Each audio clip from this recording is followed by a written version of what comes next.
We're at the Mid-Ohio Sports Car Course. It's a beautiful but a hot day for the Miller Genuine Draft 200. And now we're ready for that command. Gentlemen, start your engines.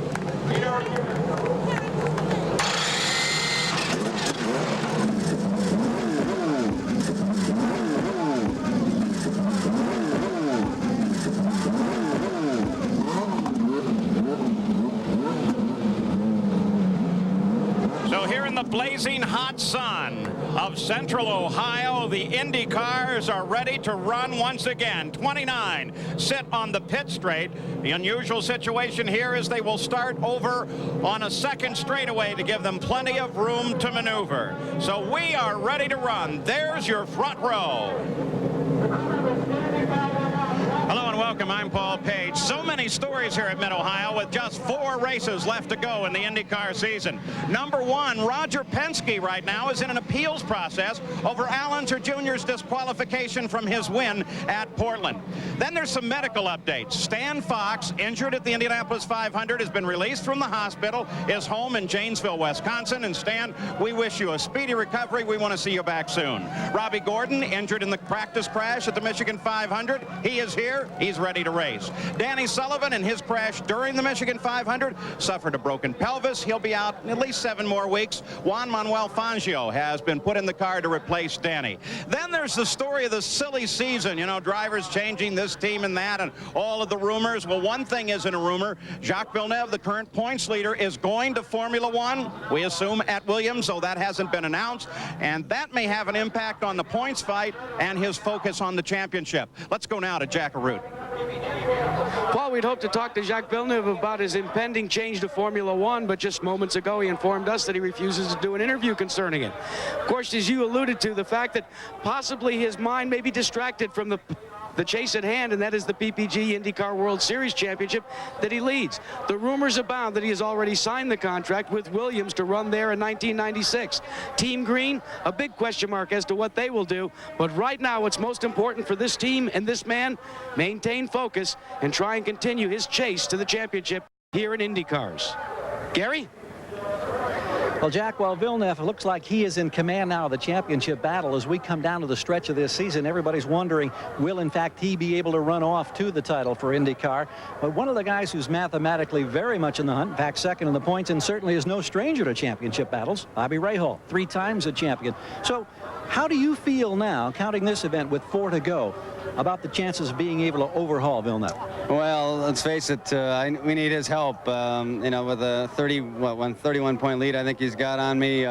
Basically, all he has to do is keep finishing, even just anywhere in the top 6, I think. And no matter what happens with everybody else, he's got it wrapped up. But, you know, in 92, I had a 30-point lead going into this race, and 2 races later, I was in 2nd place. So a lot can happen very quickly, and you know, if Jacques will cooperate and I can do well here, maybe win today, you know, maybe we'll make it a close race after all. Bobby starts in the 5th row, and keep in mind he's won here 2 times in the past. This is a track he considers his home track.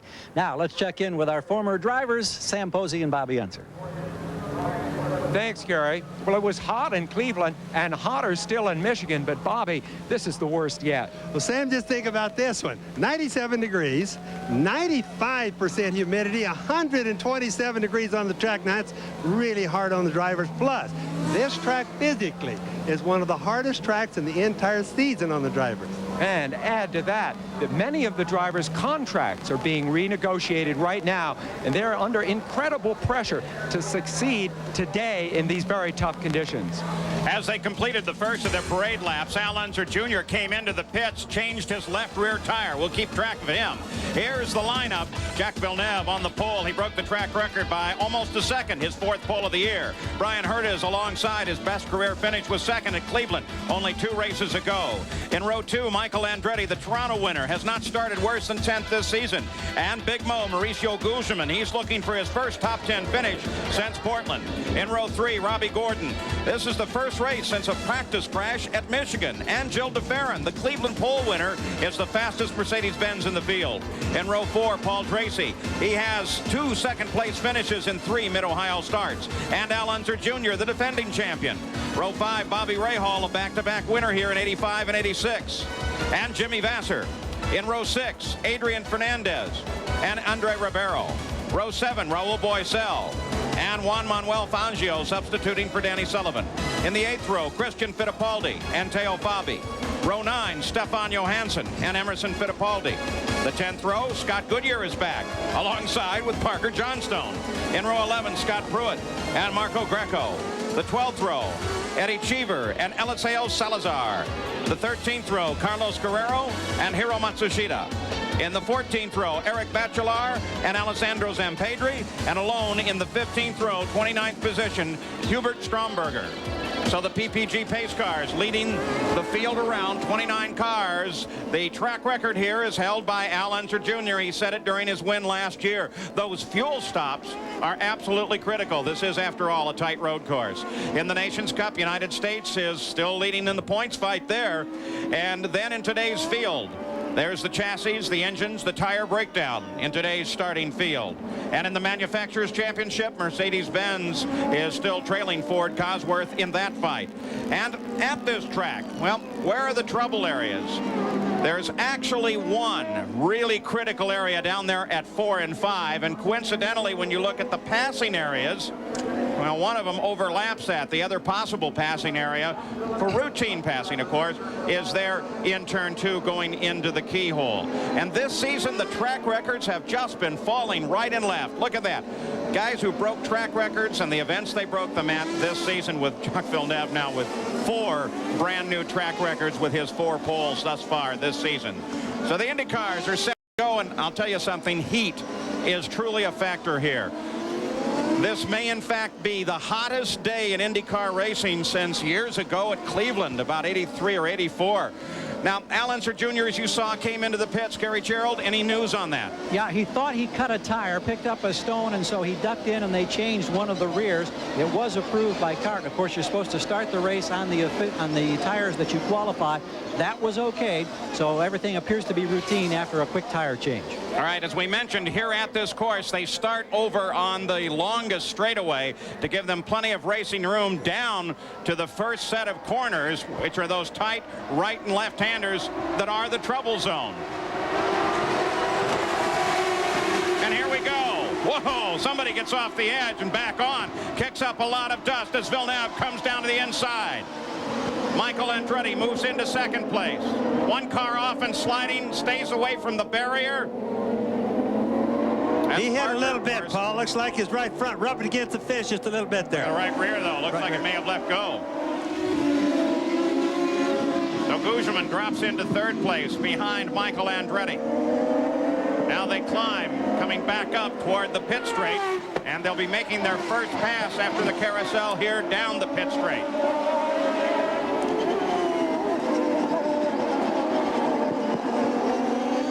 The final turn onto the pit straight as Jacques Villeneuve completes the first lap as the leader.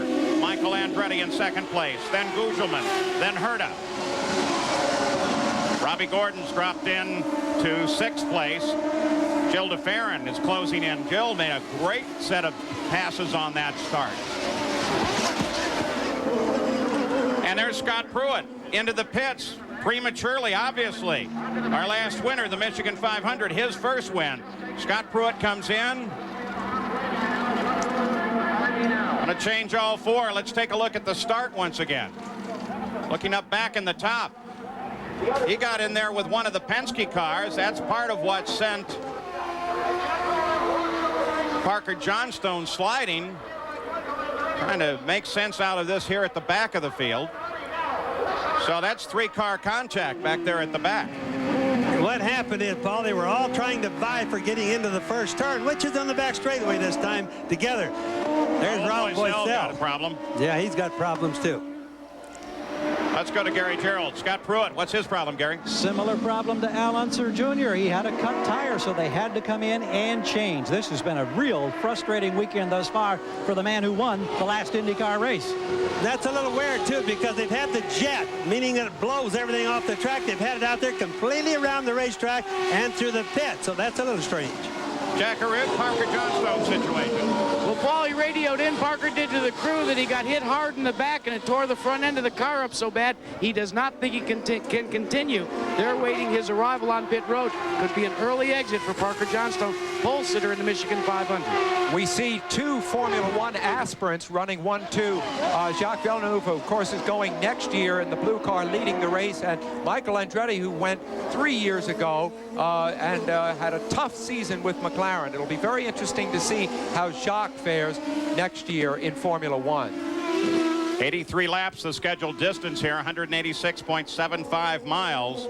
This is Al Unser Jr.'s 200th career start, and already he's struggling a bit with it. Gary Gerald. Well, Paul, here's another bizarre early race report.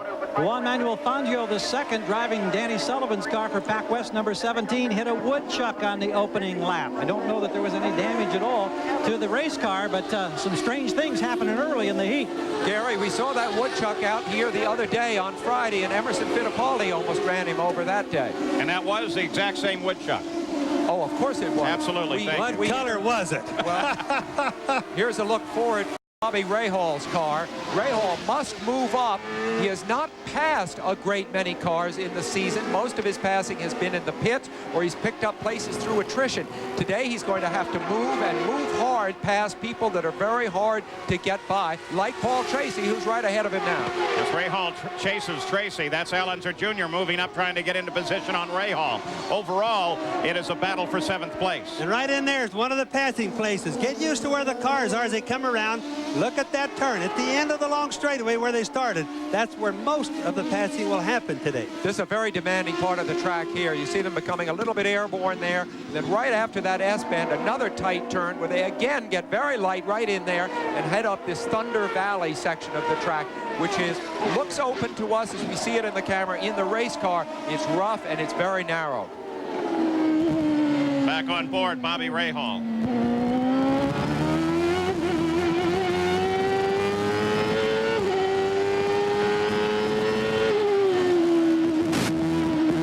As you watch this camera shot from Rahal's car, I just want to mention this. Sam and I were talking about this earlier. It's a beautiful shot. It shows you what the driver really sees. Up to the point where, remember, the camera is fixed. The driver's eyes are looking way ahead at the track. So as you watch this, all of you people watching television, put your eyes out in front when you see these on cams like this.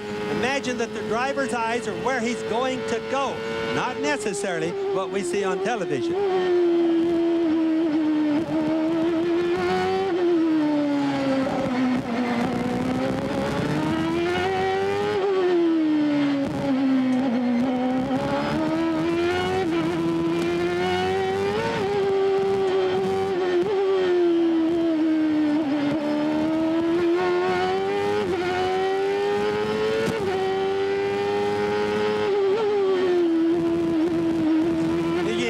Shifts on Bobby Rahal's car. Just imagine now, these are a sequential shift transmission, much like a motorcycle, which I've totally told everybody all season.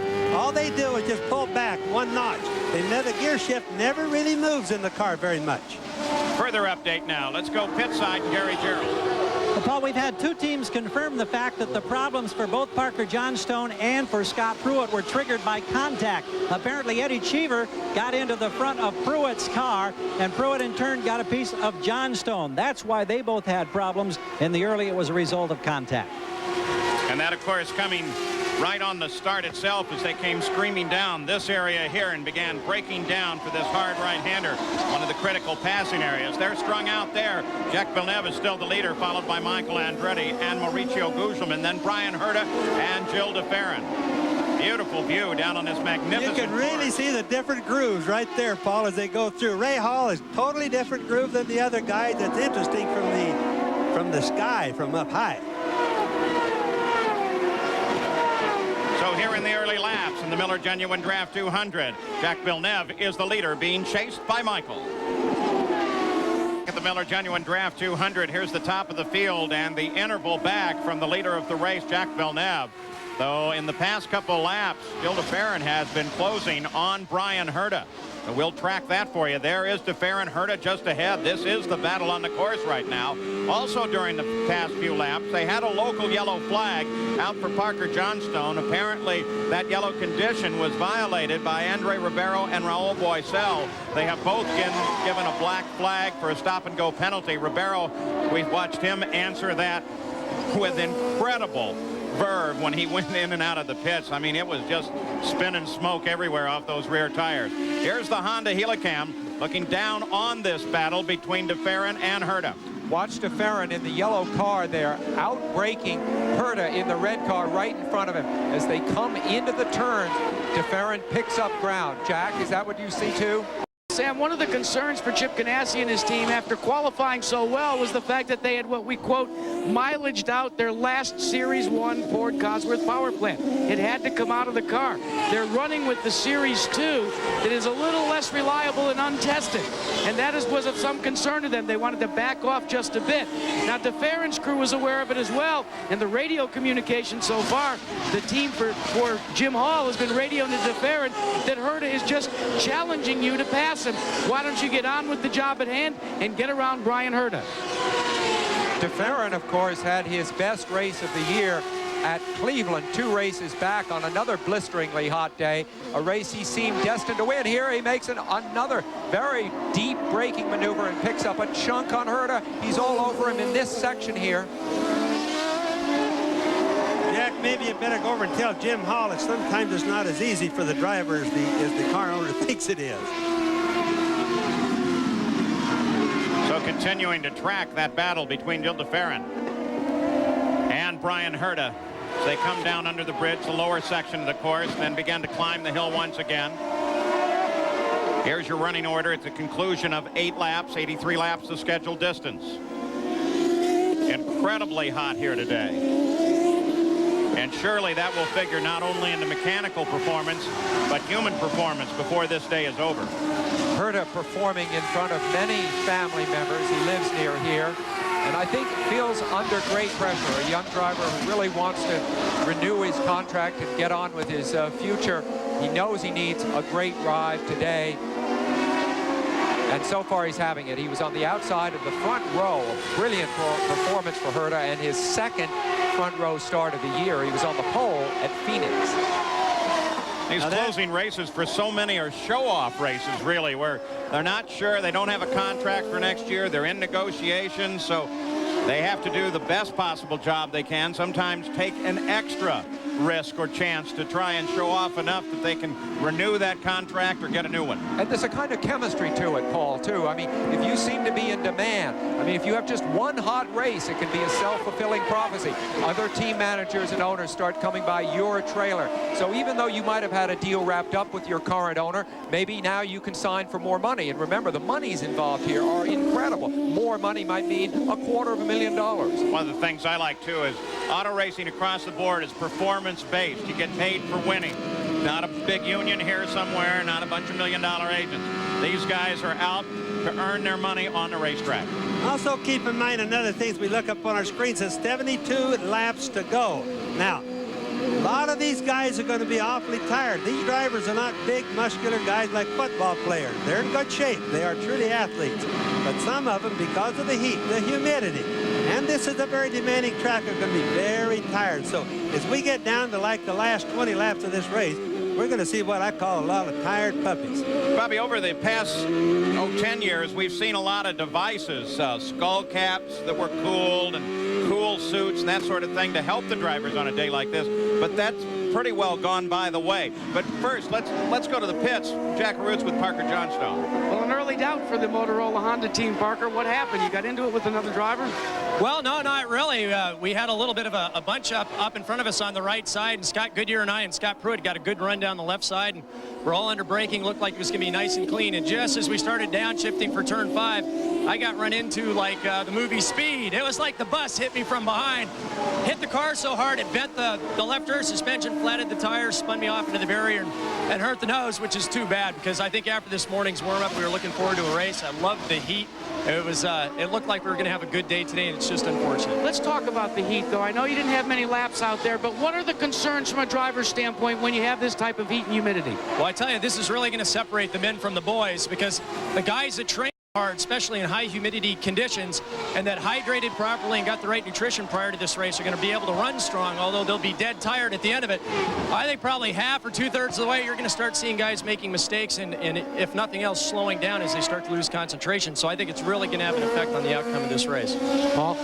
Christian Fittipaldi working on Adrian Fernandez for 10th. So, Bobby, we don't see that kind of stuff, the cool suits and everything in Indy cars anymore. Well, most of them have failed. What you don't realize is they would use them. Number one, they don't have a lot of room.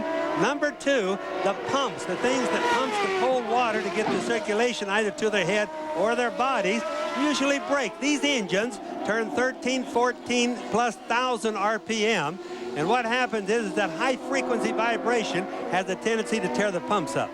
So nothing changes at the front of the field while we ride with Robbie Gordon. It is Jacques Villeneuve that leads Michael Andretti, then Mauricio Guzman, Brian Herta, Gil de Ferran, and this driver, Robbie Gordon. Sports car course, the Miller Genuine Draft 200. Again, here is the interval, and you can see that Jacques Villeneuve, who's turned the fastest lap of the race thus far at 114.9 miles an hour, is stretching out that interval, and that is why, of course, the pit stops will become so very critical here when they come up, and fuel calculations. These temperatures and the humidity having a tremendous impact on the run today. Speaking of Al Unser Jr., who currently runs in 9th place, trying to chase down Bobby Rahal about 100 yards ahead. Remember, he was disqualified from his win at Portland. They said that there was an inappropriate clearance, an illegal clearance between the marking points on his car and the ground, and as a result a disqualification occurred. Then Roger Penske filed a protest to the disqualification. Early on Sunday morning at the Michigan 500, the Penske team was handed an answer to that protest, which essentially was that it was denied.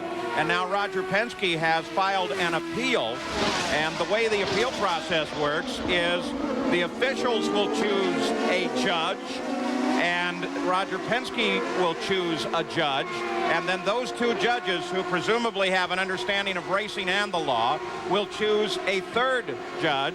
So you get some impartiality across the board there. And then in 30 days, as the time limit specified in the rules, within 30 days, they will hold that appeal to determine whether or not that win should be regranted back to Al Unser Jr. or remain with Jimmy Vasser. Now, the big speculation in the paddock seems to be there was a question about the under tray on Little Al's car that, you remember, part of it flew off during the race. Well, now the indication in the paddock is that they may, in fact, the officials have that under tray, and that could enter into the whole appeals process. So we'll keep in touch on that for you. Well, I really don't think that piece is going to figure into it. What they do is they have a measurement when the race is over. This is what CART is hanging their rules on. Now, remember, so far, Penske thinks he's right because he started with a car what he thinks was legal. He finished the race. They say the car wasn't legal, but it changed during the race. That's what their argument's going to be. We all watch on television the piece flew off. Now, one of the big factors about the whole thing is so far the protest that Roger Penske has done was decided by the same people that penalized him. So, therefore, he has to appeal it further to get a separate opinion, as you said. All right, let's move up to the front of the field. Michael Andretti has been running in 2nd place, but the indications are he may have a problem, Gary. Paul, the crew is very concerned because the wicker bill or gurney flap, it's a little strip of metal at the top of the rear wing. Apparently the hinge on the joint is loose and the wicker is slowly working its way out of position. And the crew says they can see it sticking out maybe 3 or 4 inches. I don't know if you'll be able to see that or not. We're seeing it like 18 inches now. Is that Gary? right? It's really working out. And you wonder now, how is that going to impact the handling characteristics of the car? Because that's a critical piece that relates to aerodynamic downforce. downforce. Now you can see, Gary, I'll just tell the folks that you can see that piece sticking out the left side of the wing. You can also, when we get a good camera shot on it, you can see the little flap that's intended. You see a little black flap? That is up. That is supposed to be down, holding the wicker bill from coming out to the side. That's up. It's going to stay up. Now, the wicker bill itself is bending right now because the air hitting it, well, just imagine 180 miles an hour, roughly, air hitting that thing. It's bending it already. He needs for it to stay at least till he makes his pit stop. They'll come out, slide another one in, and then lower the flap real quick, and it won't come out again. Michael Andretti, of course, has won this race twice. One other little thing on that wicker bill, Sam, is that whatever's sticking out, what we're looking at to be the right side of the wing right there that's circled, is not on the left side. So that part of the wing that doesn't have it has probably about 30% less downforce than the side on our right where the circle is. That's really hurting his handling also. Let's go to Gary Gerald. Well, here's exactly what we're talking about. Here's a spare wicker bill. You can see just this little innocent-looking strip of metal that fits along in that slot on the top of the rear wing. That's what's in jeopardy right now. That's what they may have to replace or obviously clean up. It just came off, I understand. Yep, no more wicker bill there. What's that going to do to the downforce? Well, probably most of it is still in there, Paul. It's probably just broke off from the air. You can see that he still has an awful lot in his wing, so it just broke off. He's missing 18 inches or so on the right side right now. Okay, he's 1.08.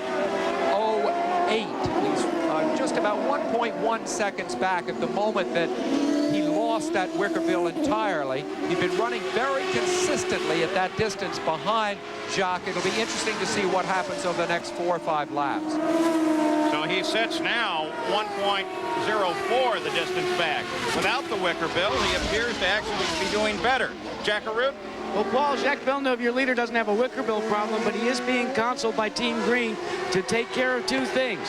First, the left front tire on the car. They're a little bit concerned because of the temperatures, and what can happen under hot temperatures is if you don't hit the setup just right, you can either have severe understeer or severe oversteer. They are trying to monitor it because they were searching for the right setup this morning.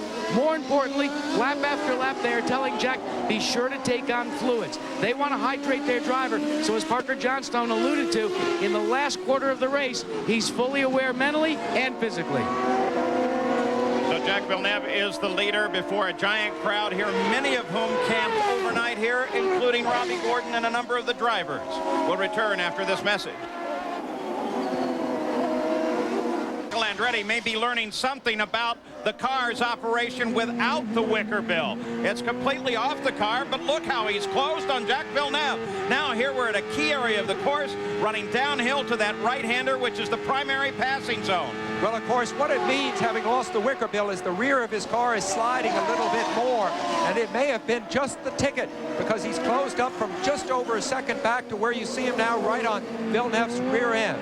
Now, the wicker bill, just so everybody knows, makes the wing work harder, makes the wing push the car in the back, down to the ground harder. Now, without it, it also makes the straightaway speed a whole lot better. Even though there's a lot of downforce to those wicker bills, the thing that they really gain is the straightaway speed. So that's the reason you saw Michael at the end of the long straightaway run right up behind Villeneuve. Now, Michael might have qualified better. He qualified third, and he seemed a bit off Villeneuve's time.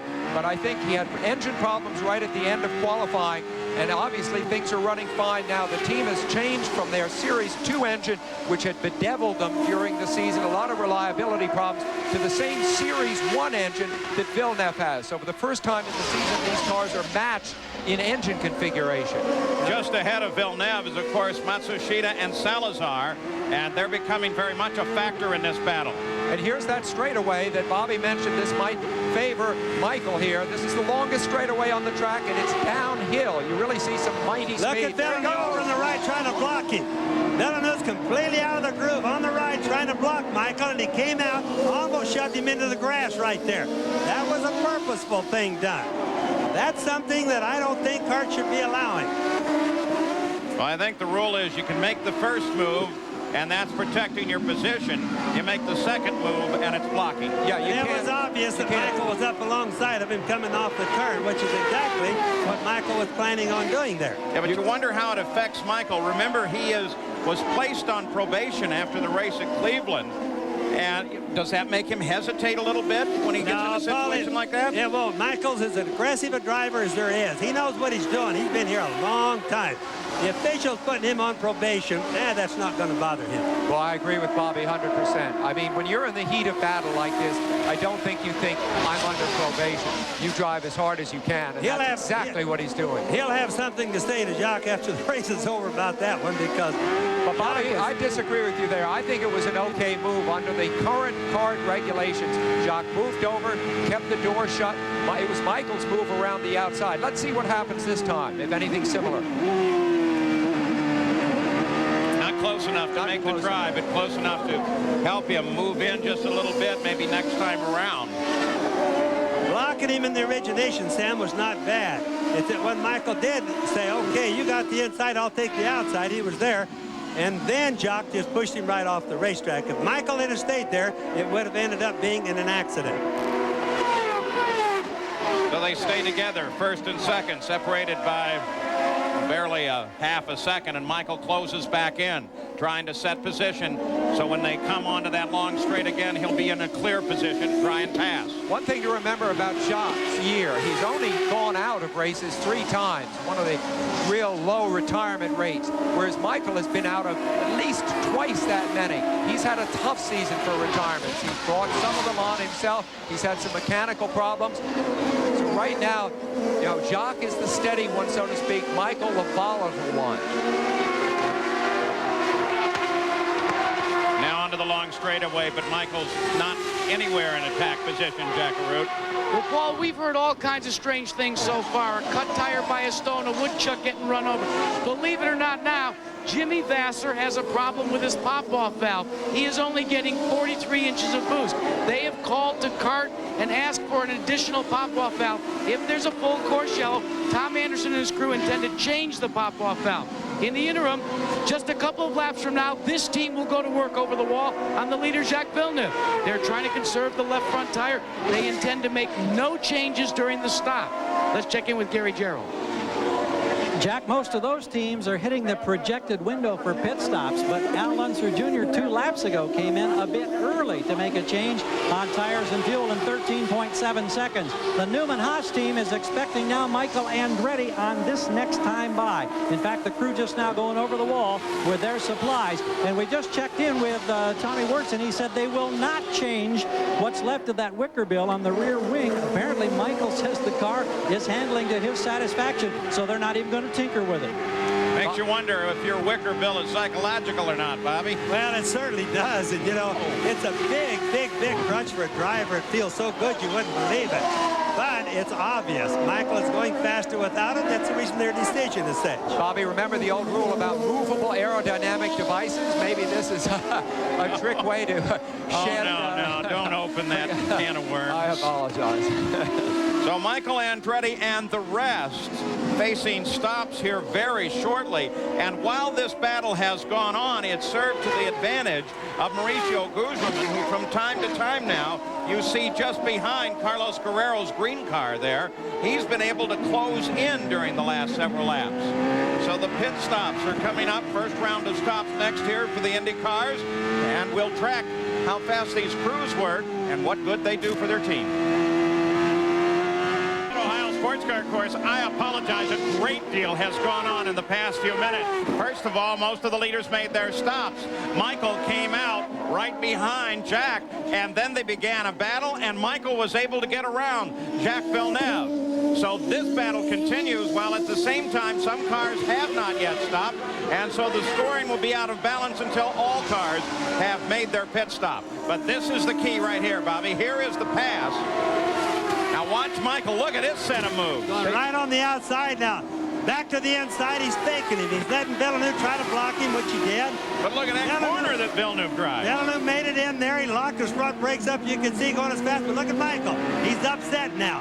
He's really going to try harder. Now watch him. Just keep watching. Now he's going to run at him coming off the turn, and now he's got him blocked. There's nothing that Villeneuve can do right there. Michael has the lead. And by the way, that part was not included in our passing zone area of the race course. Absolutely not. Michael did an extraordinarily good job right there. That was right out of the pits when they both had full fuel load and new tires, too. So a time when the cars are tough for the drivers to handle because they haven't really bedded in yet, they went to battle stations like that. Certainly the best pass that we've seen since the race started, right, That Sam? was really good. Also, you could see that Villeneuve just did not want to let a clean pass occur on him. He really fought back hard. Notice now how much ground he's lost. Incredible. So as Jack Villeneuve drops back, Gil de Ferran, who picked the race lead up for a lap, made his stop and falls back into the order, and that gives over the lead of the race to Michael Andretti. Michael obviously came out of the pits a whole lot faster than he went in, because just before he went in, he kind of slacked out. You can see right there, Villeneuve just went off our screen. You can see how much space there is between the two of them. Michael is literally pulling away right now. All right, most of the key pit stops have been completed, Gary Gerald. Well, let's start with the Newman-Haas team. Boy, they were elated with the work that they did for Michael Andretti. They did it in 13.6 seconds, and as we indicated, there was no change at all relating to the wicker bill, and we got a good look. There's a little bit of a dent in the upper part of the top rear wing, but there is no wicker bill there. Paul Tracy came in, severe handling problems. The car had been giving him just a handful, both going into and exiting the corners. They made a significant wing change at the front. Also, he had a close call with Carlos Guerrero coming into the pits, and he almost had contact with Teo Fabi leaving. One other footnote, Mauricio Gugelmin came in ahead of them. He stalled and lost about 8 extra seconds getting restarted. Now, let's check in with Jack. Well, Gary, let's update you on Jack Villeneuve. You know, he seemed to fade there, as Paul and you alluded to. Well, I checked with Barry Green, the crew chief on the car, and he said they banged wheels, he and Michael Andretti, and they're very, very concerned about having enough at the end of the race, so they're playing it very conservatively.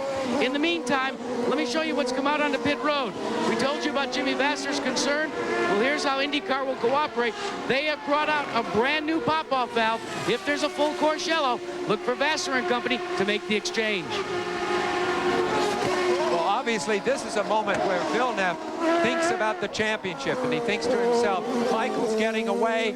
I can consolidate second, or if need be, even third place. There's Ribeiro out of the car. Had a fire on that car. Ribeiro, they suddenly started spraying the back of the car, and Ribeiro wasn't going to wait any time at all. He was out of there, and that's as Scott Goodyear, who's driving the team car. You can see him accelerated off, but quick work by the Tasman team. Got that fire out, and Ribeiro is safe. You know, one of the things that happened today, it's really hot. Now, even though we say, well, it's 95 or 97 degrees, whatever it is right now outside, everything under the hood in the car is hot. When they come into the pits, the heat all soaks, because remember, the engine is all wrapped really tight in bodywork, and I mean really tight. So all that heat soaks in really fast. If there's a fuel leak of any type, boy, it just lets off. You can see the solicitations of his crew for this young driver who is so popular. One of the most popular new drivers ever to come on the scene. And incredibly quick. Good driver. Studied the law originally and came over to become a racing driver. I think racing is the better for it. Bobby Rahal now runs 4th place. That's de Ferran just ahead in 3rd. Rahal continuing to pursue points, and of course this would be a wonderful position to be in should anything happen to Villeneuve. Now right there you saw Bobby Rahal go to the right, and you saw also that he wasn't close enough to make that pass. What he's trying to do is de Ferran watches him in his mirrors. He's faking him. He's getting him used to the fact that he may try to pass there, so as de Ferran will drive into the turn deeper, make a mistake. All right, the situation with Andre Ribeiro, Gary Gerald. Well, a very frightening moment anytime you hear that word fire in the pits. Andre, what happened? And you're there in the hot seat. Well, it was hot before already. It's very hot out there, but here get even hotter with the fire. But thanks God, nothing happened. Do you have any idea how the fire was ignited, how it started? No idea, no idea. Well, we're happy that you're all right. Tough to be out of this one. Thank you. Andre Ribeiro seemed to be okay. Glad Gary got a chance to talk with him to confirm it for us, though. Back to that battle, de Ferran, Rahal.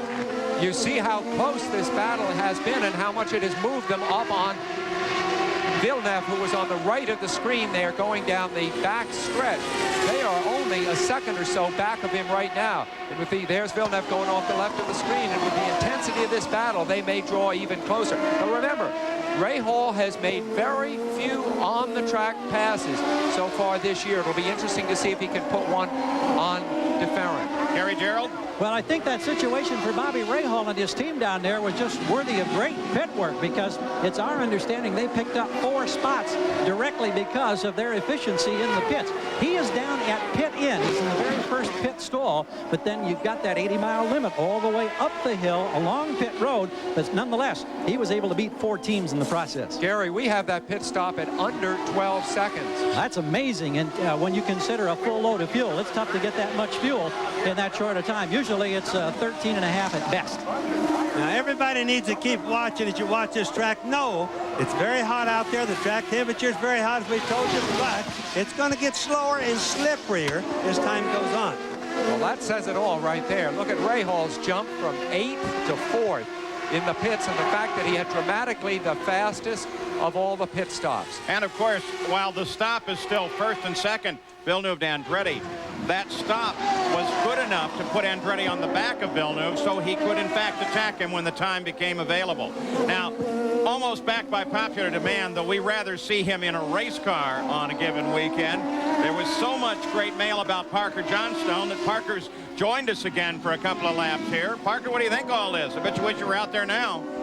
Well, Bobby, Sam, Paul, we got to quit meeting like this, but I was talking to Jacques late last night in the paddock. He said that his car was so good in qualifying and so well balanced that they were going to dial in some understeer today, because a driver's worst fear in this kind of heat is the car going to oversteer. And if we watch that last exchange between Villeneuve and Michael, when you put 40 gallons of fuel in these cars, they go to even a bigger push. And just before that pit stop, Michael had a perfectly balanced car and Jacques had quite a bit of understeer. So it was much easier on 40 gallons of fuel for Michael, whose car was relatively better balanced than Jacques, to drive right past him. What a great racing duel between the two of them. Parker, I find it ironic that you, who are probably in the best shape of any driver here, going to run a marathon, you told me this fall, are not in this race, which of all races could have played into your hands. I'm sorry about that. Well, thanks very much. But if you're around racing for any length of time, you know it's got its highs and its lows. And we just take this one and look forward to our next race in Vancouver. But I tell you, the kind of racing that's going on here today, I've forgotten that we're even out of it, because this is some of the most exciting IndyCar racing I've seen in a long time. Who do you rate as the fittest drivers that are running near the front today? Well, I tell you that all the guys here are in really good condition. I mean, even Bobby Rahal's gone on quite a conditioning program over this past winter. And someone like Bobby Rahal, that's logged thousands and thousands of miles around this racetrack, knows how to get around here with the least amount of physical effort and the least amount of mental effort. So you look at some of the old wise veteran like Bobby Rahal, he's going to be able to do this on maybe a little less physical effort than maybe DeFerrin, who he's following here, or even Michael or Jacques, who are trying to keep it right on the front of the pace at the top of the field. Well, while we've been watching this battle, a black flag was displayed for Scott Goodyear. You see him right there rounding the corner to the outside of Ray Hall. Apparently, during that confusion on the fire on Ribeiro's car when he left the pits, he ran over an air hose, so they gave him a stop-and-go penalty. At the front of the field, it is Michael Andretti that is the leader, now 9 seconds, almost 10 seconds, ahead of Jacques Villeneuve in the Miller Genuine Draft 200. Trying to battle with DeFerrin. Now watch this. Here is DeFerrin. He makes the move on Villeneuve. And now watches, by the way, they've gone to a full course yellow as a result of this, but watch Villeneuve as he comes alongside Rahal. Just straight off into the wall. The good news is that Bobby climbed out of the car immediately. The question is, what may in fact be the problem, if there is any, with Jacques Villeneuve's car? Or is that just a quick push off the course? No, I think Villeneuve's obviously got a problem. He's been slowing down. Rahal, he got off the groove there. Rahal was actually passing Villeneuve on the outside, Paul. And watch it right here. Here's this one now. He's right alongside of Villeneuve. Right alongside of him. Now Villeneuve went out there, hit him, and boom, off Rahal went to the outside. Here's another one here. Villeneuve on the left, Rahal on the right. Right there. Boom, they touched. Out Rahal goes. There just wasn't room enough. That's up over the hill where Sam was elating earlier to how the cars get a little bit airborne. Bad place to be touching right there. Well, that means that on lap 40, 3 laps before the halfway, or lap and a half before the halfway, a full course yellow comes out. And there's the PPG pace car as it winds its way around, leading Michael Andretti, the leader of the race, and Gilles de Ferran, who currently occupies second. Now, here's the car we care about. And Rahal, look at him. Watch what Rahal does here. He did not approve of that, and of course it has huge ramifications as far as the championship is concerned. That'll probably be about a $5,000 fine, but he's not joking right now. So we're under a full course yellow at the Mid-Ohio Sports Car Course. We'll return after this message. Out of the race, but he's keeping a sense of humor and making a great impression on the fans as Bobby Rahal walks down the hill away from his shattered race car. Inside, he's burning. Outside, hey, he loves his fans. Now let's just listen to this time through as Rahal's pursuing Villeneuve.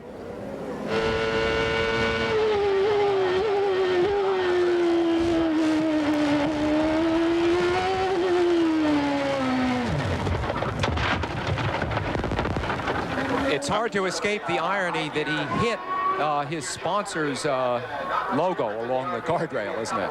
Yep. Let's go down to the pits, Jack Arute. Well, Barry Green, you had a chance to look at the replays. Any report prior to the accident with a problem on Jacques' car?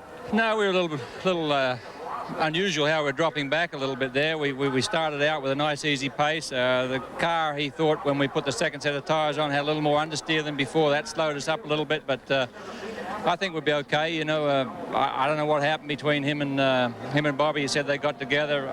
I didn't see it. How about the hard hit, though? Any concerns now for the drivetrain on your car? No, we ran there was still 1 or 2 laps after that contact under green conditions, and he said the car felt okay. So I think we're okay. We're looking good. Now, what do you have to do? You keep counseling them about taking on fuel. You're trying to run this a conservative race. Is it a situation where you're really concerned about points? Well, for sure we are, yeah. We've got to look at this race at a podium finish. That's what we're shooting for. You know, there's a lot of racing left in the championship, and we don't want to be too conservative. So, you know, he feels good, the car feels good. So a long way to go in this heat, though. So keep your fingers crossed. Paul. So still under a full course caution now with 41 laps complete. We're at the halfway point at the Mid-Ohio Sports Car Course, and Michael Andretti leads under the yellow. The Miller Genuine Draft 200 right at the halfway point right now, just beyond it. 42 laps. Michael Andretti is the leader.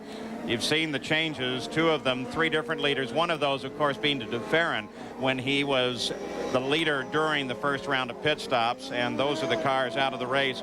You've heard from Parker Johnstone and, of course, Andre Ribeiro, and we're kind of chasing down Bobby Rahal. We'll try to get him to you. A couple of things to note as we take a look at the silly season. Well, Jacques Villeneuve, we know he's Formula One bound. Robbie Gordon, he's going to stay there. He doesn't have an option. He's got a contract. Christian Fittipaldi, does he go to Newman Haas as Michael's teammate? Does he go to Arciero Wells? We don't know. Pruitt, will he have a teammate in 1996? Paul Tracy, is he going to Penske or Hogan? Or a combination Penske-Hogan? That's one of the other rumors. Teo Fabi, well, maybe Greg Moore comes in as a teammate there. And Jimmy Vasser, well, vacillating. He's got a lot of options, though Chip Ganassi says he has signed the deal with him for next year. And, of course, new teams. Dan Gurney is here. He's going to be one of the Toyota teams. We assume that Fangio will be part of that. So that's just part of what's being said here this weekend, and it makes for some interesting conversation. Now let's go to the pits and Gary Gerald.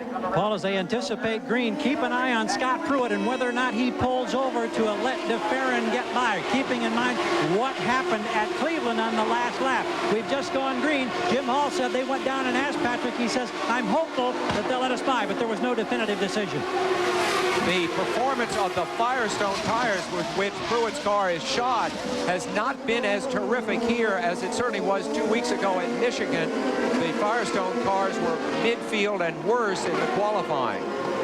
We'll see how much of an issue it becomes, as here is the first opportunity. De Ferran seems to be a little too far back to make the move, but let him close under braking.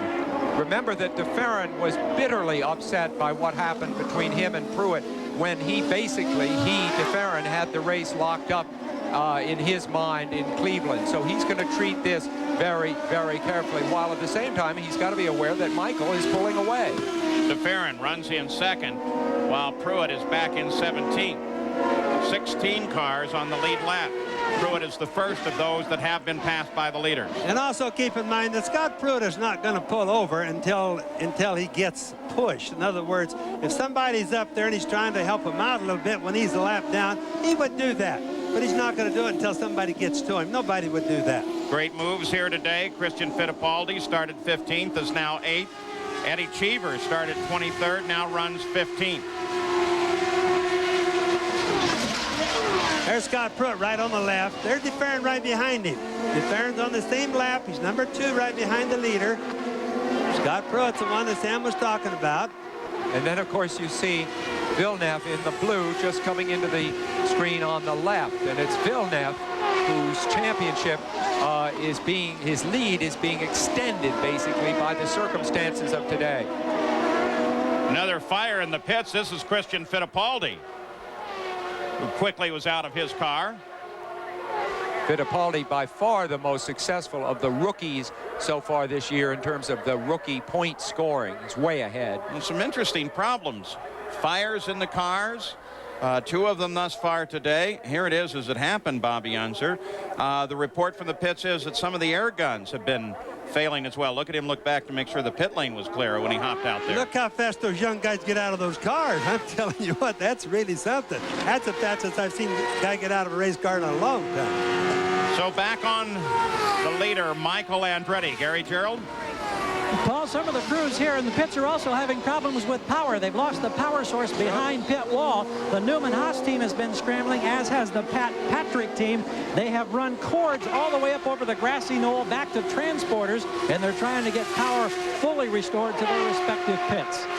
So that affects things like the telemetry receivers. Telemetry, I would think, and the computers, so they're battery monitors. powered. They got to get them over to it. Two-way radios tend to be portable.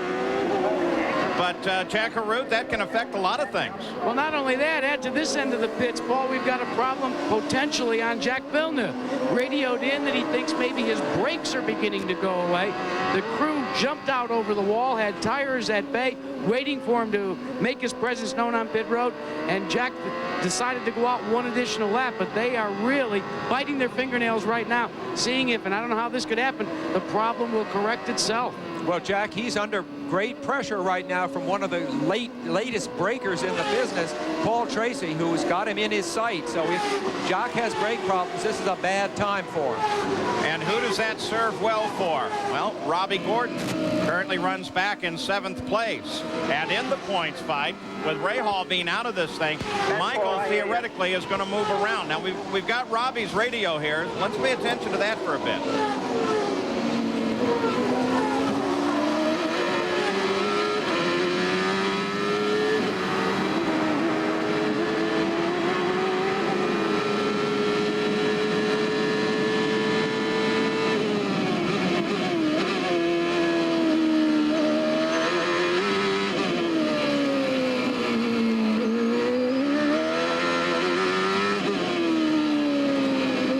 Get a good idea how he's driving and the groove he's driving from what we saw from Bobby Rahal for such a long time.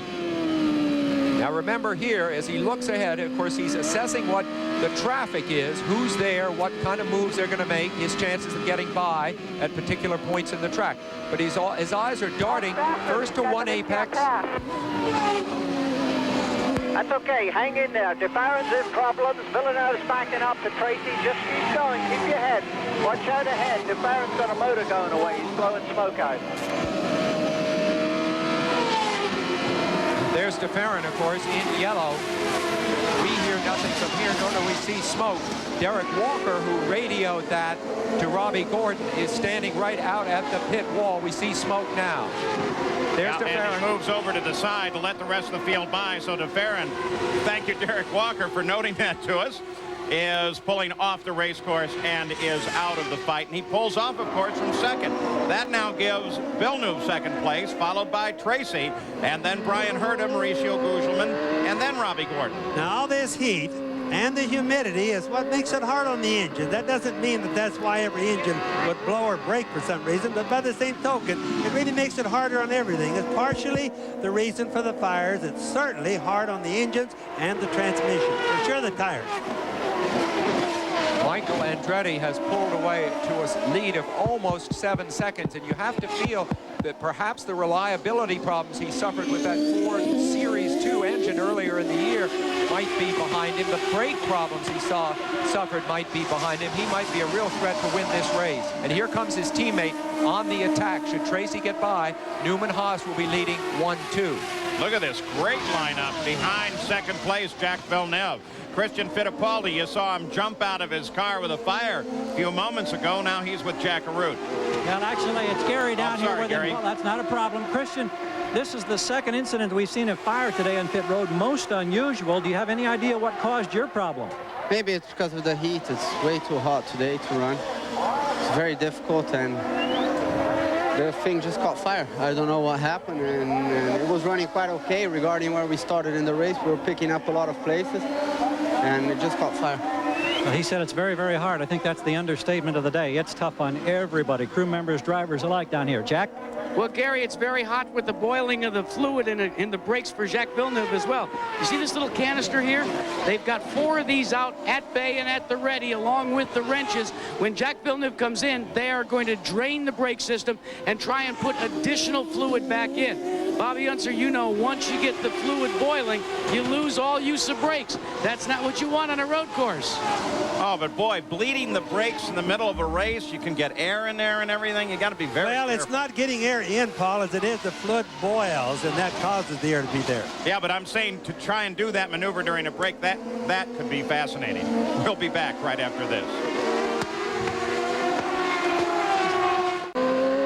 So Paul Tracy currently runs in 3rd place behind Jacques Villeneuve, who is having brake problems, though in the past few moments they've told him to just try to stay out there as long as you can. If necessary, let Paul Tracy by.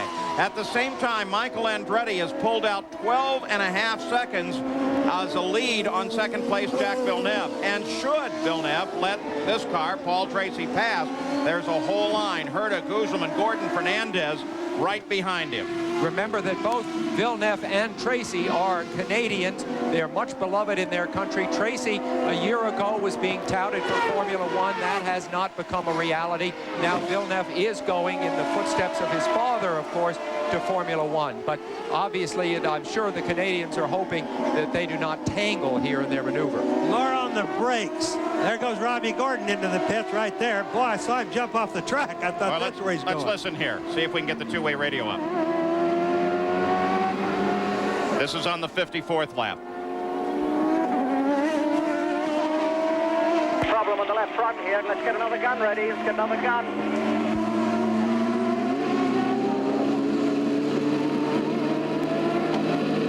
Get some help with him. Get him some help there. He's got a problem, Robbie. He's got a problem. He's got a problem.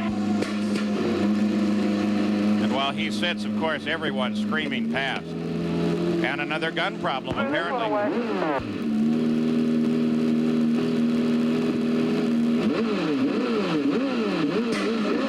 Okay, go, go, go. Watch your speed. Watch your speed. 38.5 seconds on that stop. There's a problem with the axle. The safety latch on the front axle is broken. That's the problem. Couldn't get the gun on. It wouldn't let the gun go on. Wait, man, keep this thing away. I can hear you. So Michael Andretti at the front of the field while Robbie Gordon upset with that exceedingly long stop. I started to say something about the brakes a little bit earlier before Robbie made his pit stop. I was going to explain that on a track like this, it's so hot, you have to put in new brake fluid in the entire system. Brake fluid, by its natural way, absorbs water out of the air. It's like a sponge to water. And for every little dinky bit of water, the brake fluid boiling point goes down like 20, 50, 75 degrees at a time. So it's possible right there. That car, Jacques Villeneuve, it's possible they forgot to put in new brake fluid. And I'm not saying they didn't. It's just very possible that they didn't do it. That makes such a difference on a course like this. You wouldn't think that that would be likely with Team Green. Jack Arute, would you think that? Paul, I would have to think that they are so meticulous that that's not the problem, but rather what's happened is with the tight racing that we've had and the fact that Villeneuve has had so many close quarter contacts that maybe he has begun to use up the brakes, and with the heat and humidity the way it is, it's began to boil out. One of the things I find fascinating is the radio communications back and forth. What they're saying now to Jacques Villeneuve is, look, if you have to give up a spot, go ahead. Just try not to use any more brake than you have to. I still think that probably what they're trying to do is forestall as long as possible that tedious process of trying to bleed the brakes. That takes a very, very long time, and if he can limp home in a points-paying position, that accomplishes what they've set out to do today. Well, a long time, but not only that, working right down alongside those hot discs, I'm not so sure I'd be willing to do that. Well, you know, it's possible if he eases up, which he probably has. Sometimes you even go faster when you ease up. But when the brake fluid boils, you lose your good pedal. And you can finish the race by just losing good pedal. View down from the Honda Helicam as we continue to track. Jacques Villeneuve runs in second place, continues to be reporting a problem back to his team with the brakes, and Paul Tracy is lurking just behind, followed by Herta, Gugelmin, and Fernandez. Fangio, who started this race as his very first IndyCar start, is up and running in 10th place right now in Danny Sullivan's car. Fangio, of course, the nephew of the great Juan Fangio, who died so recently, the great five-time world champion, who incidentally was born back in 1911, the year of the first Indy 500. So two legends have that same starting point. Running back in 12th position, Stefan Johansson. And on Fangio, I think the interesting thing there is it's Dan Gurney and Toyota. Next year, they will be here. P.J. Jones, Parnelli Jones's boy, and Fangio in the Toyota team. And I think that's going to help racing and make it a lot more interesting. That's Fangio running just ahead as Johansson comes in and the second round of stops are underway. Michael Andretti still staying out on the course, still staying in the lead. When Stefan makes his start out of here, notice how steeply uphill it is. Very tricky to get these cars going from the early part of the pit lane where he see that steep hill he faces, have to really get that clutch just right. More importantly, look at that hose. That's what the guys run over that we see the penalties about. And the guys got it out just in time. And there is Michael Andretti, the leader of the race, came into the pits with a 15-second lead, Gary Gerald. That is an absolute luxury to have that kind of a lead. Now they want to protect it here, what should be their final stop. Michael thought he wanted a slight handling change on the front wing, then at the last minute said no, keep the car exactly as it is. So it's fuel and rubber, and he is gone in 14.3 on our clock. And you see as Michael comes out behind Eric Bachelard that Jacques Villeneuve stayed out, screamed down the main straightaway, and so assumes the lead of the race for the time being at least. This is the kind of race we have not seen Michael have for years now, going back to just before he went to Formula One. EDS scoring showing us that when he came into the pits, Michael had 15.7 seconds over Jacques Villeneuve. So that's kind of sets the benchmark for what Team Green will have to pull off on this stop, and it sure isn't likely that he can maintain the lead. In fact, the question is, can he stay at the top of the order and get that podium finish that Barry Green spoke about earlier? Bad thing like about Villeneuve right there in the number 27 cars, you can't pass if you don't have really good brakes. Passing is predicated on road circuits and driving in deeper in most cases and being able to stop the car. If you have to back off earlier, you've given away your advantage. This, of course, is what championships are made of, is nursing a car home to the finish in the points, being aware that there's a real championship end game after this race. Only 3 races left, fewer points to be scored by your opponents. Ray Hall out of the race, so Villeneuve knows what he has to do, which is basically bring it home in one piece. Show you what an inspiration that long stop, 38 seconds, was for Robbie Gordon. He is now running 13th, but he just turned the fastest lap in the race by nearly a mile an hour, now running a lap at 115.5. Well, one thing that was great, you heard Derek Walker able to explain to Robbie what had gone wrong during the pit stop. That's the benefit, isn't it, Bobby, of these radios? Because in the old days, we'd go back out on the track, not really sure what had caused the delay, and sometimes worrying that there was a mechanical problem perhaps aboard the car. Robbie knows there's nothing wrong with the car. He can push hard. Yes, of course, a lot of times the guys don't know about the little things. Sometimes the pits, Sam, don't even tell them if there's something small. There's Villeneuve coming in the pits right now. Yeah, finally. So Jack heads in, and Jack waits. Jack Arute. Jacques Villeneuve knows that he has got to try and make up some time and also conserve the brakes. The crew will go to work, and the first thing that they will do when they put the tires on is they took a cursory glance at the brakes. They have signaled that they have completed the rear end. They have completed the front. They're taking out fuel. They are not going to do anything about the brakes, and he is off and away very quickly in 13.6 seconds. Boy, that's interesting. And what a great camera angle. They just can't afford to bleed the brakes right now. It would take too long. It totally would take him out of any chance probably to even get any points in the race if they were to stop bleeding. But for safety's sake, if he couldn't maintain it, Barry Green would absolutely stop that car and bleed him. So the new leader on the track is Paul Tracy. Been 31 laps since his last stop came on lap 31. And we would expect that he would make a stop very shortly here. He'll probably come in this time by, Paul. Also expect to stop by Brian Herta and Adrian Fernandez. So Paul Tracy makes his turn in to Gary Gerould. Paul, he's got a wide open shot at it here because just moments ago Mauricio Gugelmin made his final stop. So Tracy is on the marks. He had a very ill-handling car early, but the change they made on the last stop brought him back, and they thought the track was coming to them. He's a much happier driver right now, and this is a terrific stop in 12.5 seconds. Oh, super stop by the Newman Haas team. So Paul Tracy drops off the lead while he makes his stop. And we should be in now a run that should take us to the end. We'll be back after this message. Fabi's car, he was up in third place, but suddenly he pulled off. Marco Greco pulls off.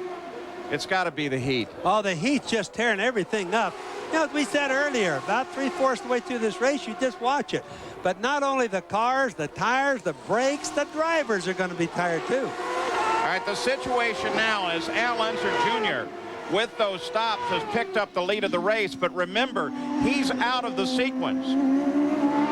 His pit stop has been at an entirely different interval owing to his problems in the early part of the race. Let's go to Gary Gerould. Well, Gilles de Ferran, we know the engine finally gave out, but everybody's talking about this oppressive heat. How tough was it for you today? Physically it was very tough, you know, but I'm well prepared. And, you know, I was ready to go the distance and give Michael a run for his money, you know. And it was just a shame what happened. The Pennzoil car was running great, and the team did a good job on the pit stops, you know. It's just a shame. Thank you so much. Grab that cold towel and get cool. Thank you. Paul? So watching Al Unser Jr. stopped 26 laps ago, so should be due any time now. Remember last year how Al led a triumphant Penske 1-2-3 finish here at this track, and how that typified the entire season. Penske utterly dominant, and this year how rarely we've seen them in the lead. Al won one race, that was Long Beach. Emerson won one race, but they have struggled. Of course, they didn't get in the race at Indianapolis. I don't think it's that they've had such a bad season, do you, Bobby? It's that the rest of the competition has caught up. Absolutely, Sam. The Lola cars made a big gain this year. The Renard cars made a gain from what they had last year.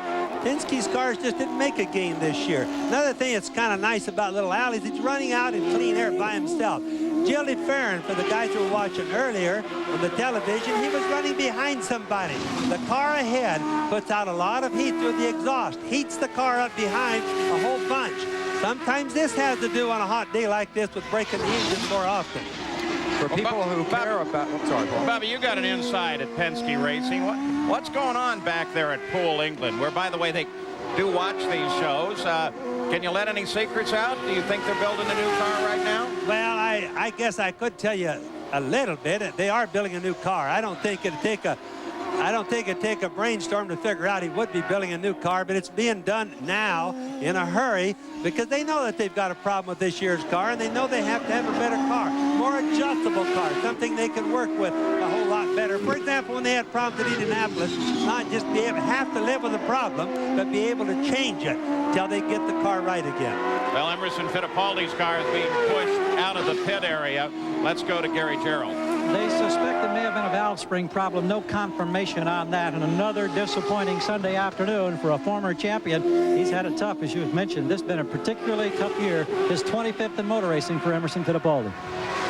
So Al Unser Jr. out of sequence in the stops, continues his lead. Adrian Fernandez driving for Rick Gallis with a nice run. Started 11th, now sits in 5th place, but very much in attack position. Remember that Al Unser Jr. is 7 seconds ahead of Michael Andretti, and then Michael kind of sits alone on the course. But after that, Paul Tracy, Villeneuve, Fernandez, Herta, Gugelman, well, they're all tight in the lineup. But keep in mind, little Al is going to have to stop not too far from now. In fact, you would expect at just any moment, glance down to the pit, Team Penske ready in position, but have not put any equipment over the wall. So Al Unser Jr. due for his stop just any moment now, if not on this next lap. And that will give the lead of the race over to Michael Andretti. Doesn't seem logical that in any way that little Al could get in and out of the pits in time enough to keep Michael Andretti from charging and taking the lead. So 68 laps are now complete. And Al Unser Jr. leads it, but very shortly we expect Michael to take over the lead. And we should see a battle between Michael and his teammate. We'll be back. On the right, Tracy on the left. Little Al actually came out with an advantage over that pit stop. This is another Penske type strategy thing. His pit stop was only 10 seconds, and it was what we call a timed stop, enabling him to come out ahead of Paul Tracy. He went from being like somewhere in the middle tens, or say 5th or 7th place along in there, up into 2nd place now, and it was all because of good strategy on when he stopped. So Al Unser Jr. comes out in 2nd place, followed by Tracy, Villeneuve, and Fernandez. The guy that figured so keenly into the points fight was Bobby Rahal. Gary Gerald, you have him now. Well, the last time we saw him, he was high-fiving the fans coming back, and while that was a great public relations gesture to the fans in the heat, I know you were not happy with the way things turned out. Did Villeneuve do a job on you? Well, let's put it this way. I think he, I know 2 cars will fit around there side by side. Al Jr. and I did it at the start, and for some reason we couldn't do it in this case. So, you know, I don't know. I think he's getting real tired because he was braking earlier and earlier, and that's how DeFerrin got by him, and he went real wide. And, you know, it's just unfortunate. Our car was running beautifully and had a great pit stop, and there's all kinds of ways of winning, I guess. Well, in terms of the championship, and we talked about that as we came on the air today, this is almost a devastating blow. Yeah, I'd say that this takes us out of the championship. I mean, we had an uphill battle anyway, but I'd say it's pretty well out of reach. Well, I think in a moment we're going to put you on a headset here and you get a chance to talk with Sam and Bobby and Paul in the booth in these final laps, and we'll get into just how tough it is in the heat today. Bobby, thank you. Yeah, it's hot, but you know, that's what you work out for. And if the car's handling well, I mean, yeah, it's you know, you're losing a lot of fluid out there, but you got to be in good shape, and if you're in good shape, you're going to be okay. Thanks, Bobby. Thank you. All right, here's Adrian Fernandez as he closes down on Jacques Villeneuve. Let's take a look at the points fight right now, because it's become critical at this point in the season. Well, Rahal moves out of that 2nd place position, and as these points are at the start of the day, and Michael Andretti now moves up into 2nd place with Bobby Rahal having fallen out. This is if the race ended now, or the points running, whatever term you care to use. And there are, remember, 66 points left in the season. So, well, mathematically, you can still run down through Paul Tracy on the chart. But as Jacques Villeneuve continues to stay in the order, it's not the podium finish that he may, in fact, have wanted, but it certainly is still a position to extend, if not extend, but protect his lead in the points fight. Even though Villeneuve is getting a little further away in the points fight, the other guys are really closing up. And of course, 2nd and 3rd is really a big thing in IndyCar racing today. Bobby Rahal, you may not be aware of this, but there have been extensive reports on the quality of Jacques Villeneuve's brakes, that they were in fact at one point considering bleeding his brakes and replacing it with new fluid, and now they've told him just to stay out there and stay involved.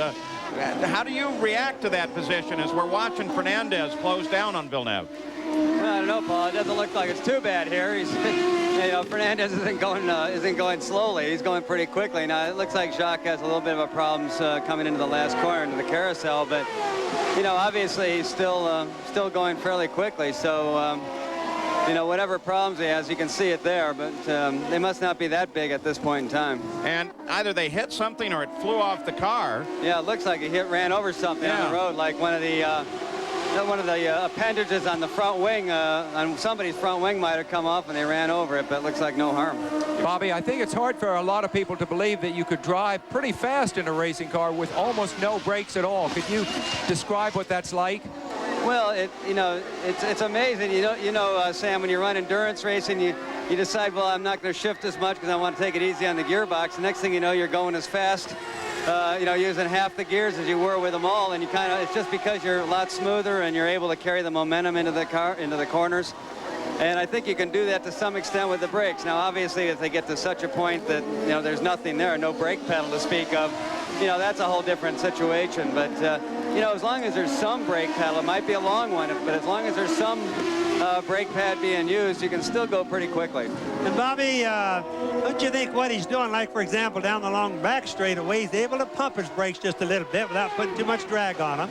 But all the way through the S's and the tight turns here, no time to pump them. Yeah, exactly, Bobby. He's obviously probably going into the first turn.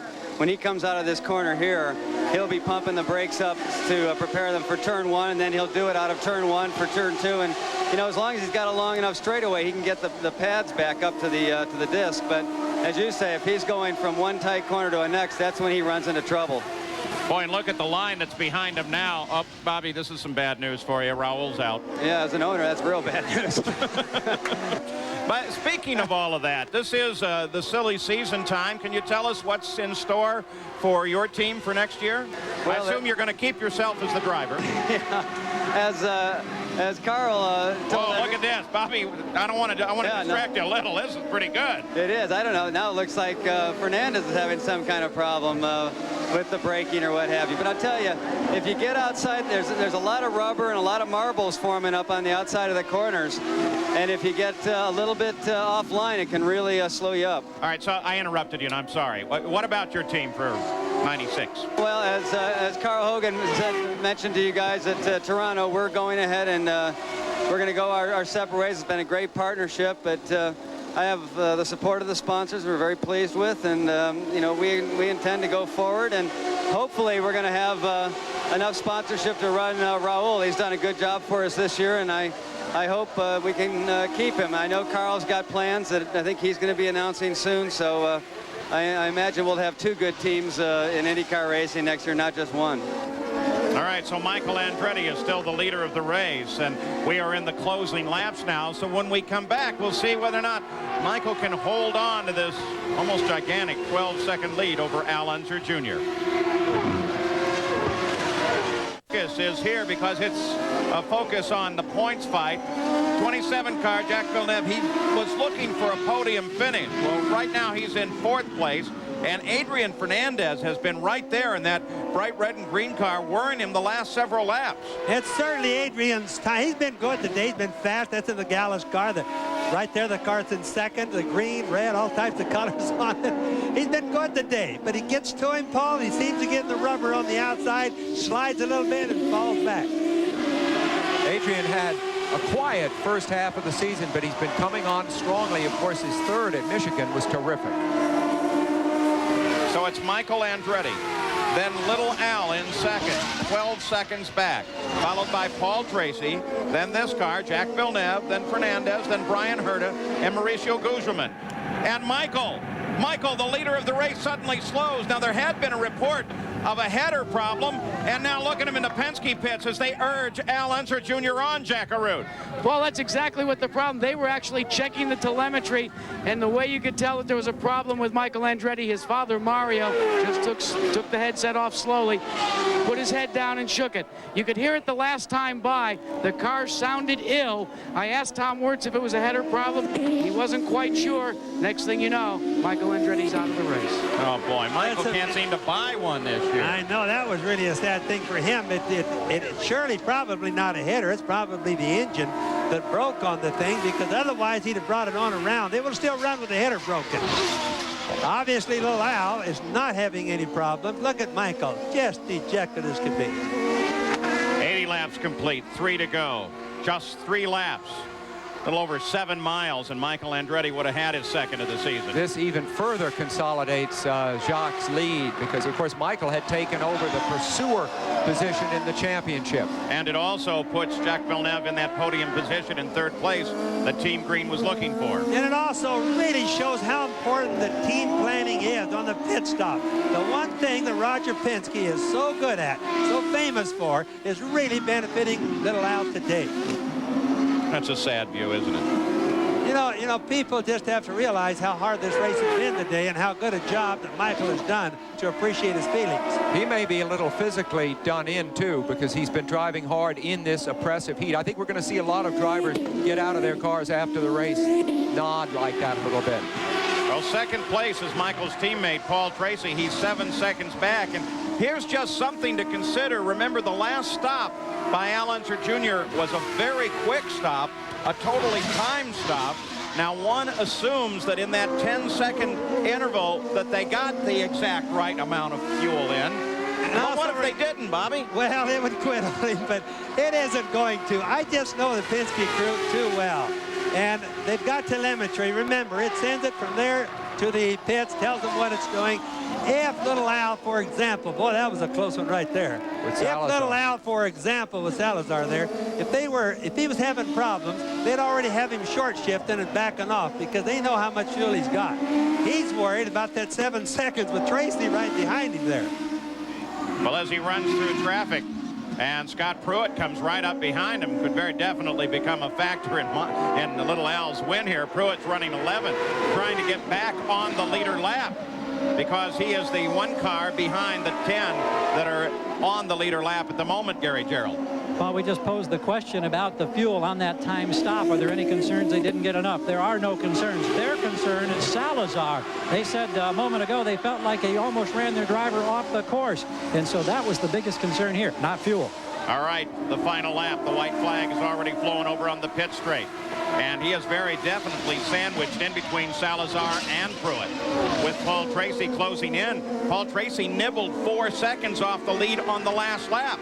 He could do that again this lap. He could be with him at the finish. And just think about little Al now. He just absolutely doesn't want to have Salazar be the factor, because he can't pass him on the last lap, because he doesn't want to take any chances. It could cost the entire race, 83 laps of his work. On the other hand, he's only got half a lap to go now, which should give him a big enough cushion. And Tracy coming on is going to have to pass Pruitt, who's a tough guy to pass.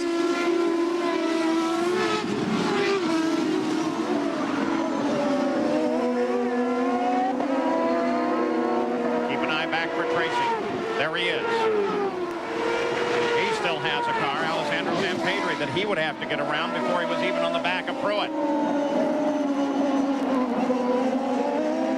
So Al Unser Jr. making the final turn. There is the checkered flag. And little Al takes the victory at the Mid-Ohio Sports Car Course, the 29th of his career and the 2nd this season.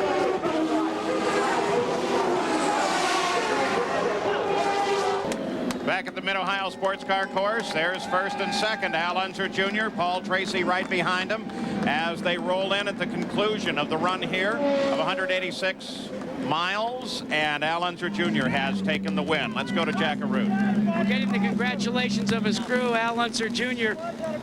last year in victory lane so many times. Richard Buck, his crew chief, talking to him. We'll see if we can get a quick word with Al as he tries to get out of the car. One of the things you can see, they have all of the paraphernalia hooked up to him, and they have to kind of surgically remove him from the cockpit here, especially with all the fluids that Al had to take in today. Let's see if we can get him up out of here with as quickly as possible. We'll get his helmet off, and we'll ask him the quick question, because probably the thing, Al Jr., that most people want to know is you had to put so much faith in your team, had you pitting out of sequence, and yet they kept you right in the hunt. Yeah, they really did. You know, the whole team did a super job all day. They prepared the car super, and you know, we were using the tires up a little bit too much, and so we needed to pit early and get out of sequence because the car was using up the tires a little bit too much. But you know, what can I say? These guys are awesome. You know, Gary, this is what this team needed. Another trip to victory lane. Gary? Al, he's talking with French-Canadian audience at the moment, and everybody's wondering about the incident. And I don't know, Jacques, tell us about the incident that involved you with Bobby Rahal early. Rahal got me, thanks, on the outside. I was a little bit forward, I slid, and he was too close to me, and I just slid into him. No damage to the car, no concerns. Will you talk with Bobby Rahal about this incident, or was it just a racing incident in your mind? Well, I think it was just a racing incident. You know, it was very slippery today, and I tried to stay inside, and I slid into him. It's sad because it would have been a tough fight for the championship. But he gets those points, Paul. So there's the incident that decided the day and maybe decided the championship. Here's the unofficial results at the conclusion of the race, with Al Unser Jr. taking the surprise win, with Michael Andretti falling off. Adrian Fernandez finished fourth, his 8th finish in a row in the points. And Fangio, 7th in his first ever IndyCar race. So there's your unofficial results of the 29 cars that started here today. That concludes the run of the Indy cars with ABC Sports. The final races on the season that'll determine the championship will be over on ESPN and ESPN2. Jacques Villeneuve's got a solid lead here in the points, but as we have seen before and Bobby Rahal said earlier, anything can still happen.